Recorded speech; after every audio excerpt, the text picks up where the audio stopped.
The briefing room smelled like recycled air and old decisions.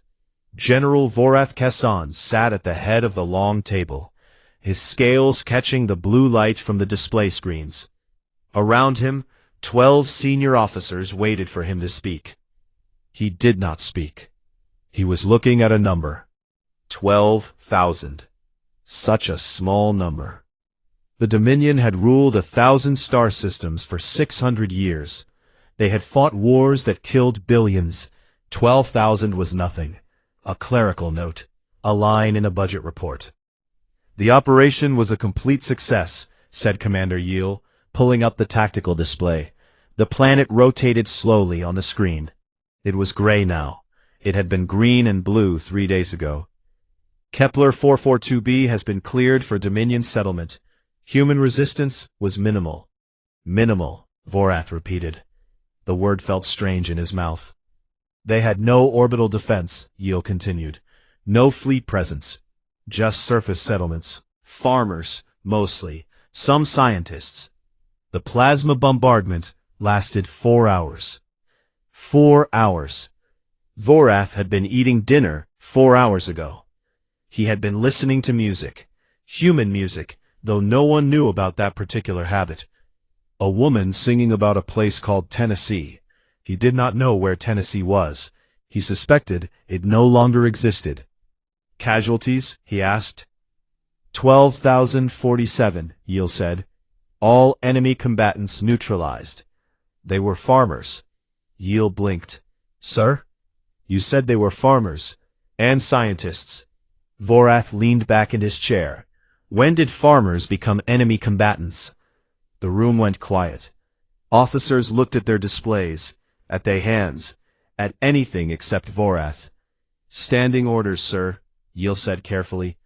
Any species that refuses to surrender territory is classified as hostile. The humans were given 14 days to evacuate. They refused. They refused to leave their homes. Yes, sir. Vorath looked at the gray planet on the screen. 12,000 people had woken up on that world. They had eaten breakfast. They had gone to work. They had made plans for dinner, for the weekend, for next year. None of them would see next year. He closed his eyes. By the cold stars, he was getting old. War was mathematics. He had believed that for 400 years. You added up the numbers.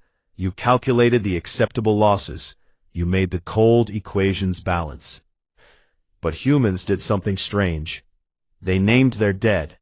Every single one. He had read that in an intelligence report once. It had bothered him then. It bothered him now. What is the human response? He asked. Lieutenant Crix, the intelligence officer, pulled up a new display. Scattered protests on their homeworld. Their governments have issued formal complaints through diplomatic channels. Their news networks are covering the event extensively. Their military response? None, sir. The humans have no unified fleet. Their nation-states maintain separate forces, but they are currently engaged in 3 different conflicts with each other. Crix allowed himself a small smile. They are too busy fighting themselves to fight us. A junior officer at the far end of the table laughed. 12,000 dead, and they send a formal complaint. These creatures are pathetic. More laughter. Vorath did not laugh. His aide, a young officer named Thesson, did not laugh either. Thesson had studied human history at the academy. He had written a paper on something called the Second World War. Vorath had never read it. He was starting to think he should have. Lieutenant Thesson, Vorath said, you studied the humans. What is your assessment? Thesson went pale. His scales shifted from green to gray. In Dominion biology, that meant fear. Sir, He stopped, swallowed. The humans are a young species, pre-unified, still learning to cooperate on a planetary scale. And? They have a concept, sir. They call it righteous anger. Thesson's voice was barely a whisper. When someone hurts them badly enough, they stop fighting each other. They focus on the thing that hurt them. The junior officer snorted. So they will focus on us? With what? Farming equipment? Thesson did not answer. He was staring at his display. The color had drained from his face entirely. Thesson, Vorath said. Sir, there is an update from intelligence. The room waited. All human governments have ceased internal conflicts. Thesson looked up. His eyes were wrong. Not afraid anymore. Something worse. 17 hours ago, every nation-state on Earth announced a suspension of hostilities. Every military force has been recalled to their homeworld. Silence. 17 hours, Vorath said quietly. News of Kepler 442b reached Earth 17 hours ago. Yes, sir. Vorath stared at the display. He thought about his music files, about the woman singing about Tennessee, about a species that named their dead, every single one. The junior officer laughed again, but it sounded hollow now. So they stopped fighting. So what? They have no fleet, no weapons. What are they going to do? Send us a strongly worded letter? No one answered him. Vorath stood. The room stood with him. Double the patrols on the border systems, he said. I want daily reports from all listening posts. And Lieutenant Thesson? Sir? Send me everything you have on human warfare. Everything. He walked out of the briefing room. The door hissed shut behind him. He stood in the corridor for a long moment, alone with the hum of the ship's engines. 17 hours. A species that had been killing each other for their entire history, that had never agreed on anything, that could not even decide on a single language or government or religion. They had unified in 17 hours. By the cold stars. What had they done? 3 months of nothing. General Vorath Kassan stood at the observation window of his command ship, watching the stars. Somewhere out there, beyond the border systems, human space waited, silent, dark, empty. The listening posts reported the same thing every day. No transmissions, no ship movements, no military activity of any kind. Just static and silence, and one phrase, repeated on every frequency, in 7,000 human languages. We are counting. That was all. 3 words. No demands, no threats, no declarations of war. Just counting. Dominion High Command had relaxed. The Supreme Commander himself had sent a message of congratulations. The human problem had solved itself. Clearly, the young species had collapsed into grief and chaos. Their brief moment of unity had broken. They were probably back to killing each other by now. The expansion would continue. He could not sleep. Every night, he sat in his quarters and read. He had requested every Dominion file on human history, every intelligence report, every cultural analysis. He read until his eyes burned and his scales ached. What he found kept him awake. The humans had fought a war once. They called it the Second World War. It had lasted 6 years. 60 million dead. 60 million of their own kind, killed in a conflict over territory and ideology. But that was not the part that disturbed Vorath. The part that disturbed him was how it ended. A nation called the United States had built a weapon, a single bomb that could destroy an entire city. They had dropped it on a place called Hiroshima. 80,000 people gone in a flash of light. 3 days later, they dropped another one. And the war ended. Vorath read about the firebombing of Tokyo. 100,000 civilians burned alive in a single night. He read about a strategy called total war. He read about a concept called unconditional surrender. The humans had burned their own cities to ash. They had killed millions of their own people. And when it was over, they had rebuilt everything in 20 years. They were not a species that gave up. They were a species that got ready. General? Vorath turned. Thesson stood in the doorway, looking tired. Neither of them had slept well in 3 months. What is it? The Supreme Commander is demanding an update on the human situation. He wants to know why you are still requesting additional patrols. Vorath turned back to the window.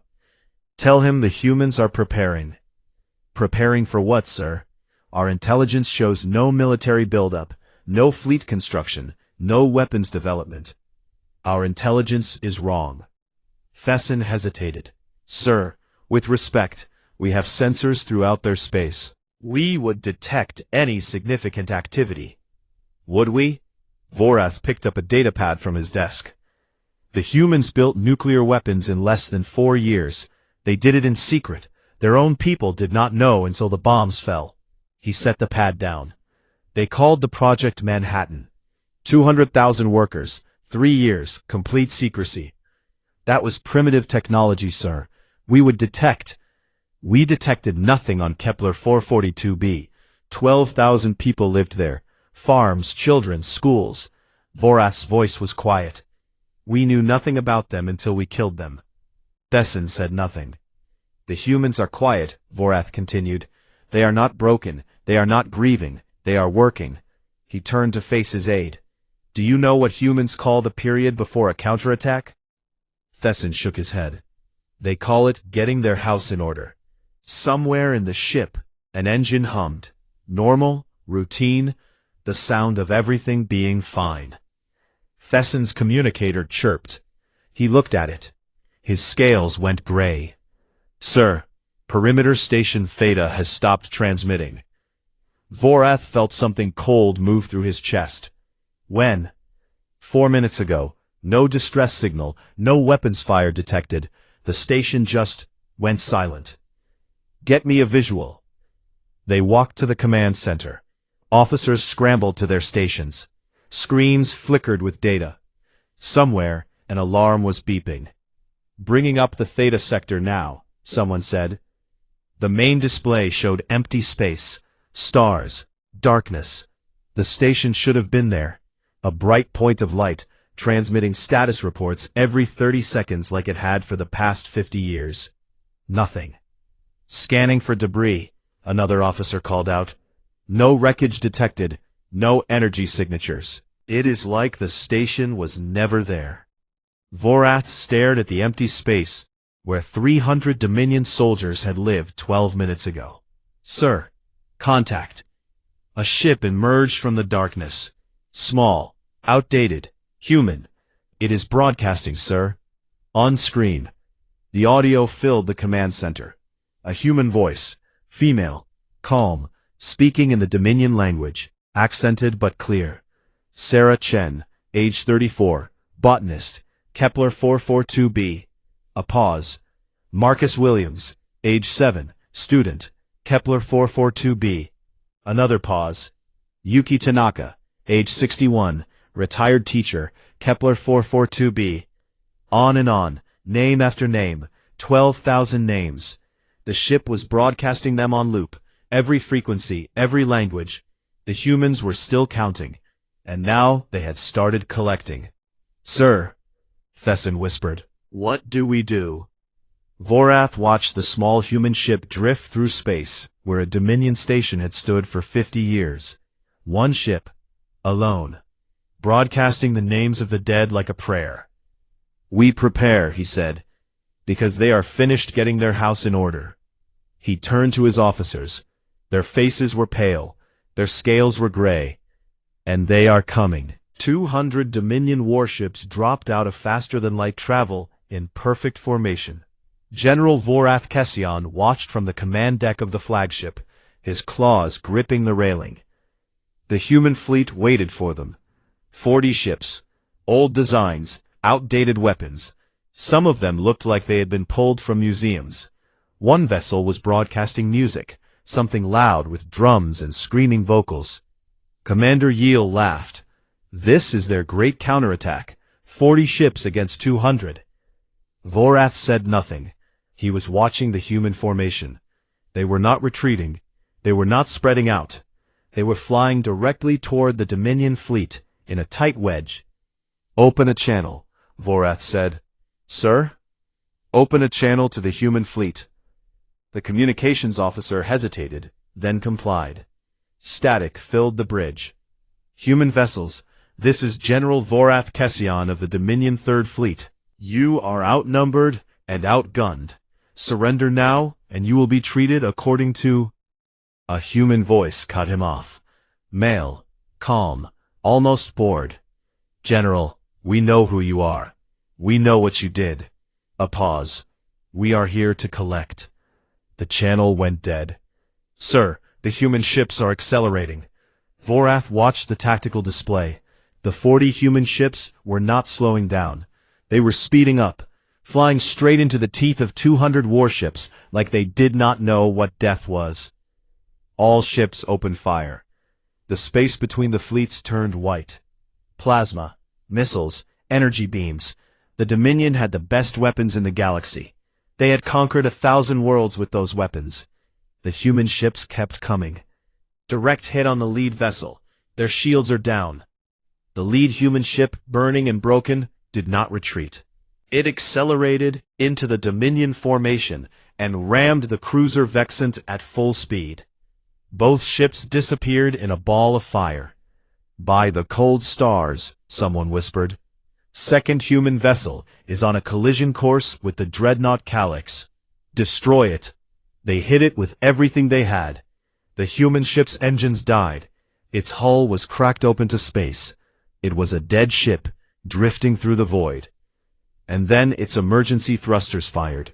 The pilot was still alive, still steering, still aiming. The Calyx tried to turn. Too slow. The human ship hit it amidships at 3,000 meters per second. Vorath watched his tactical display turn red. Ship after ship, vanishing. The humans were not fighting like soldiers. Soldiers wanted to survive. Soldiers had families and futures and reasons to live. These humans flew like they were already dead. We have recovered audio from one of the human vessels. Play it. The bridge fell silent. A woman's voice filled the room. She was singing.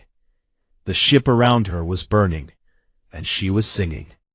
A children's song, something about a river and a boat and gentle dreams. She was still singing when her ship hit the dreadnought Vorn. The battle lasted 11 minutes. When it was over, 197 Dominion ships were gone. Debris and bodies floated in the silence of space. 3 human ships limped away into the darkness, still broadcasting the names of the dead. Vorath sat in his command chair. Around him his officers wept, screamed, stared at nothing. Commander Yiel approached him. The commander's hands were shaking. Sir, what are they? Vorath thought about the woman singing, about the pilot who had steered a dead ship into a dreadnought, about 40 vessels flying into 200 without hesitation. They are humans, he said quietly, but they throw their lives away like... They do not throw them away. Vorath stood. His legs felt weak. They spend them. There is a difference. I do not understand. Vorath pulled up his intelligence files, found the concept he had been looking for. A human phrase. Acceptable losses. Every species had one. The Dominion's acceptable loss ratio was 15%. Above that, you retreated, you regrouped, you lived to fight another day. Humans have a concept, Vorath said. They call it acceptable losses. It is the percentage of their force they are willing to sacrifice to achieve victory. What is theirs? 20%? 30%? Vorath turned to face his commander. The answer tasted like ash. All of them. The bridge was silent. They will spend every life they have, and they will keep counting what they are owed. Vorath walked to the observation window. Debris floated past. Human, Dominion, impossible to tell the difference now. We did not start a war, Commander. We started a blood debt. And humans always collect. His communicator chirped. An intelligence update. He read it twice. 3 times. Sir, Yiel asked. What is it? The human fleet. Vorath's voice was hollow. It is no longer 40 ships. How many? 4,000. Yeel made a sound like something breaking. They built them in 3 months. Every factory on their planet, every shipyard in their system, workers sleeping in shifts. Some of them worked themselves to death and were replaced within the hour. Vorath set down the communicator. They have a phrase for this. They call it the arsenal of democracy. He looked out at the stars. Somewhere out there, 4,000 human ships were moving toward Dominion space. 4,000 ships, filled with people who were not afraid to die. General, Yeel whispered. What do we do? Vorath thought about the woman singing as her ship burned. We start counting our own dead, he said, because they are just getting started. The Dominion homeworld had not seen a full military conclave in 1,200 years. The last one had been during the Hurrix Rebellion, when a slave species had tried to overthrow their masters. The Hurrix no longer existed. General Vorath Kesson sat in the great chamber and watched the Supreme Commander pace. Around them, every admiral and general in the Dominion waited in silence. The walls were covered with battle honors, flags from conquered worlds, weapons from defeated enemies. None of them meant anything now. We will offer territory, the Supreme Commander said. The humans can have the outer systems, 12 planets, enough to rebuild their lost colony 10 times over. No one spoke. We will offer reparations, minerals, technology, whatever they want. The Supreme Commander stopped pacing. We will even offer an apology, a formal acknowledgement of regret. Still, silence. Well, the Supreme Commander's voice cracked. Does anyone have a better suggestion? Vorath looked at the tactical display on the far wall. Red dots, thousands of them, human ships moving through Dominion space like a slow tide of blood. They had lost 6 more fleets. 87 colony worlds had gone dark. The humans did not occupy them, did not loot them. They simply arrived, destroyed every military installation, and left. And they kept broadcasting names. The human diplomatic vessel has arrived, an aide announced. They are requesting permission to land. 1 ship? The Supreme Commander asked. 1 ship, 1 passenger. The Supreme Commander looked at Vorath.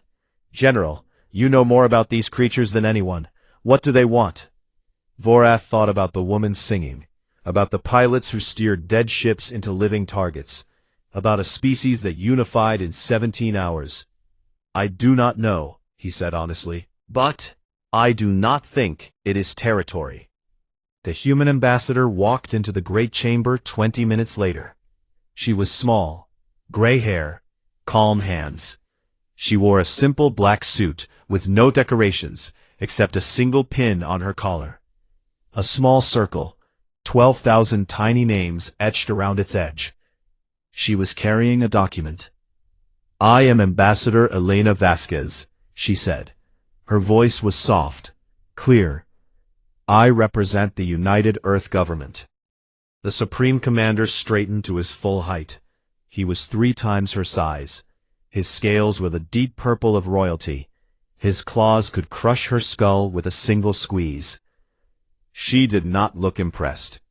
Ambassador, we are prepared to discuss terms. The Supreme Commander gestured to the document in her hands. Is that your proposal? No. She walked to the central table and set the document down. This is not a proposal. This is not a negotiation. She looked up at the Supreme Commander. This is an invoice. The Supreme Commander picked up the document. Vorath watched his face as he read it. The color drained from his scales, purple to gray to white. This is... The Supreme Commander's voice was barely a whisper. This is a list of names. 2,347 names, the ambassador said. Every officer who authorized the Kepler 442b strike. Every ship captain who fired. Every bureaucrat who approved the order. The chamber erupted, officers shouting, generals rising from their seats, voices overlapping in outrage. You want us to hand over our own people? This is insane. We will never. Quiet. The ambassador did not raise her voice. She did not need to. The room fell silent. We do not want your territory. We do not want your resources. We do not want your apology. She looked at the Supreme Commander. We want justice. The Supreme Commander set down the document. His claws were trembling. And if we refuse? The ambassador smiled. It was a small smile. Polite. It did not reach her eyes. Then we keep counting. She reached into her jacket and placed a second document on the table. This is a list of every Dominion colony within striking range of our current fleet positions. She tapped the paper with one finger. Population totals included. We have gotten very good at math, Supreme Commander. Vorath looked at the list. 37 colony worlds, 400 million Dominion citizens. You would kill 400 million people? The Supreme Commander asked. For 12,000? You killed 12,000 for farmland. The ambassador's voice was ice. We will kill 400 million for justice. And then we will keep going, name by name, until the debt is paid or until there is nothing left to collect from. She leaned forward. We do not want your empire. We do not want your submission. We want 2,347 people standing in a human courtroom answering for what they did. She paused. Give them to us, and this ends. Refuse, and we will burn everything you have built until there is nothing left but ashes and memory. The room was silent. Vorath watched the Supreme Commander, the ruler of 1,000 star systems, the inheritor of 600 years of conquest, the most powerful being in the known galaxy. He was looking at a human female half his size. She was still smiling, still calm, still waiting. 11 seconds passed. The Supreme Commander looked away first. Leave us, he said quietly. We will consider your terms. The ambassador nodded. She picked up her documents and walked toward the door. At the threshold, she paused. You have 72 hours, she said. After that, we start counting again. The door closed behind her. No one spoke. Vorath looked at the battle honors on the walls, the flags from conquered worlds, the weapons from defeated enemies. None of them had ever asked for justice. None of them had ever made the Dominion afraid. The Supreme Commander sat down heavily. He looked old, tired, beaten. General Vorath, he said, begin preparing the transfer documents. Sir, we are going to give them what they want. The Supreme Commander stared at the table where the ambassador's documents had been. All 2,347 of them. Vorath nodded slowly. And if our people resist? The Supreme Commander laughed. It was not a happy sound. Then they can explain to the humans why they deserve special treatment. We are done fighting this war, General. We lost it the moment we touched that colony. Vorath thought about the woman singing as her ship burned. The Supreme Commander was right. They had lost this war 12,000 deaths ago. The trials lasted 3 years. General Vorath Kessan watched every single one. He sat in his quarters on a quiet moon, far from Dominion space, and he watched humans put his people on trial for crimes against their species. 2,347 defendants. Each one received their own hearing. Each one faced their accusers. The families of the dead sat in the courtroom galleries, holding photographs of people who would never come home. The humans broadcast everything. Every testimony, every verdict, every sentencing.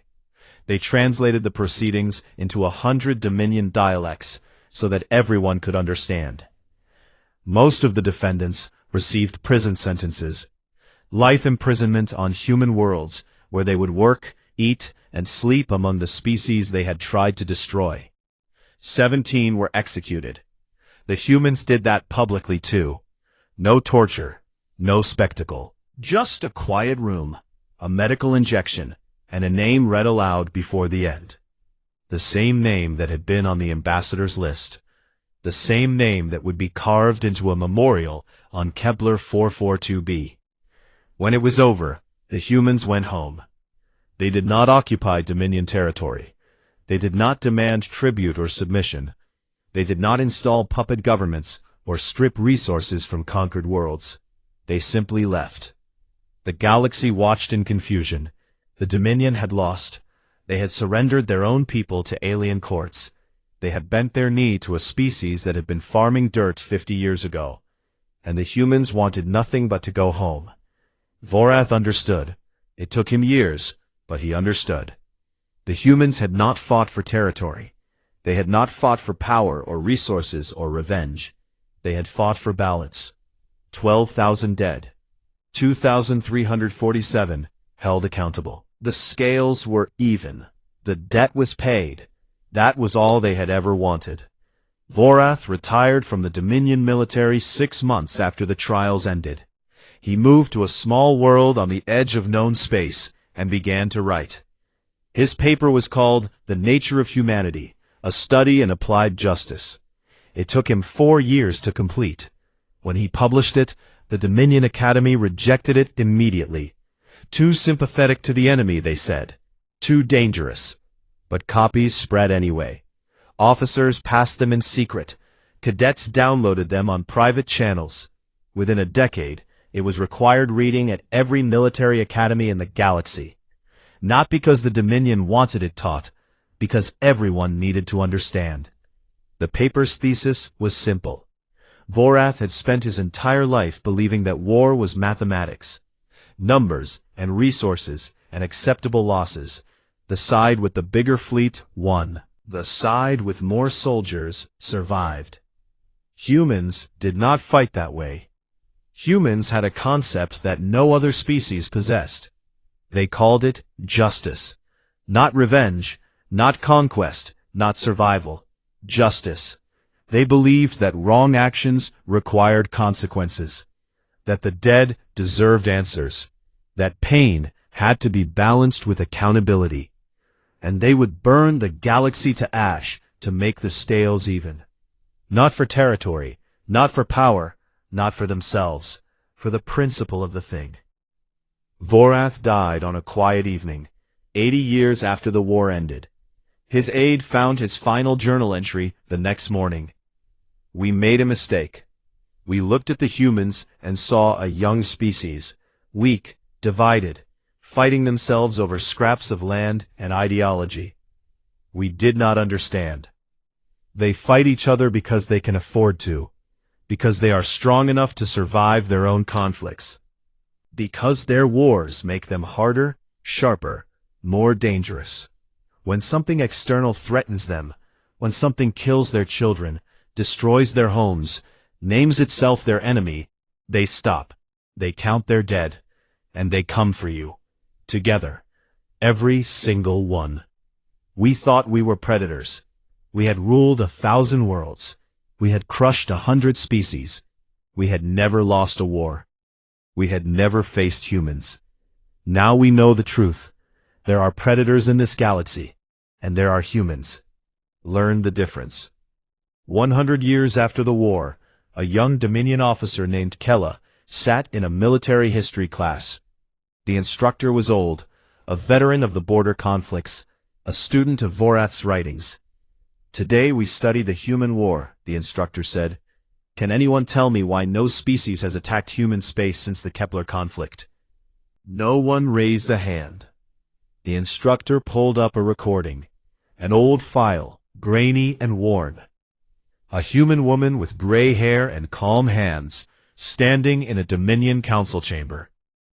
We have gotten very good at math, the recording said. The instructor paused the playback. The humans are not aggressive. They do not want war. They do not seek conquest or expansion.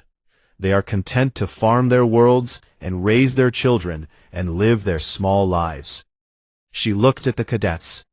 But they remember. They name their dead, every single one.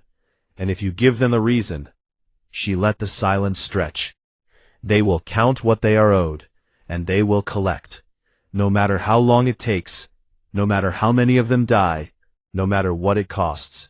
Kella raised her hand. Instructor, what should we do if we encounter humans? The instructor smiled. It was not a happy smile. Trade with them. Talk with them. Learn their music and their stories, and their strange little customs.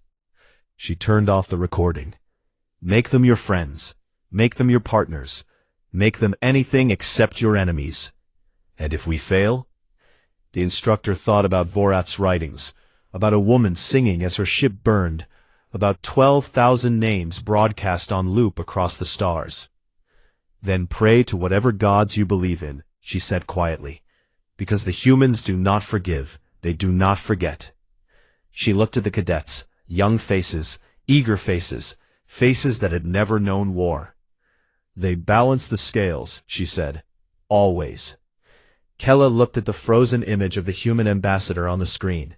A small woman, gray hair, calm hands. The most terrifying thing she had ever seen. Class dismissed, the instructor said. Remember the lesson. Kella would remember it for the rest of her life.